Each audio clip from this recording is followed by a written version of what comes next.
हम गीता मल्लिक अहाँ सब गोटे प्रणाम करै छी। हम एकटा अहाँ सबके पसाहिन काल के सुबह सुबह के गीत सुनाबै छी। आशा करै छी नीक लागत। जँ हमर गीत नीक लागत तऽ वीडियो के लाइक कमेंट कऽ देब, चैनल के सब्सक्राइब सेहो कऽ देबै। सुबह कहू शुभ सब दिनमा कुशल हेता जुगल जोड़ी प्यारे हो ललनमा कुशल हेता जुगल जोड़ी प्यारे हो ललनमा। बाबा शुभे दादी शुभे सब दिनमा बाबा शुभे दादी शुभे सब दिनमा कुशल हेता जुगल जोड़ी प्यारे हो ललनमा कुशल हेता जुगल जोड़ी प्यारे हो ललनमा।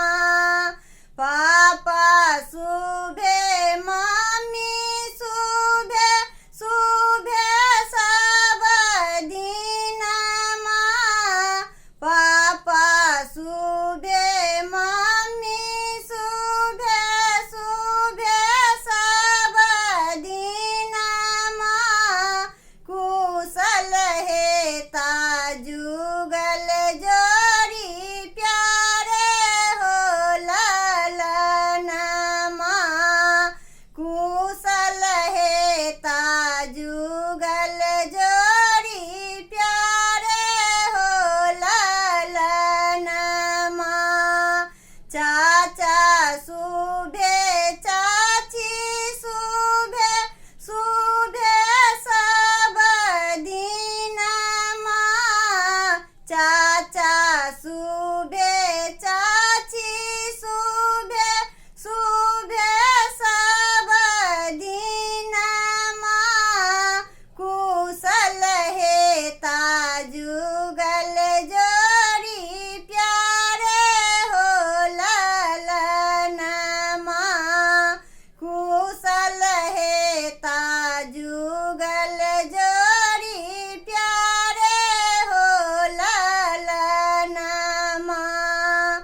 भैया शुभे भाभी शुभे सब दिनमा भैया शुभे भाभी शुभे सब दिनमा कुशल हेता जुगल जोड़ी प्यारे हो ललनमा कुशल हेता जुगल जोड़ी प्यारे हो ललनमा।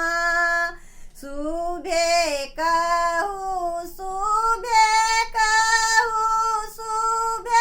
सब दिनमा कुशल हेता जुगल जोड़ी प्यारे हो ललनमा कुशल हेता जुगल जोड़ी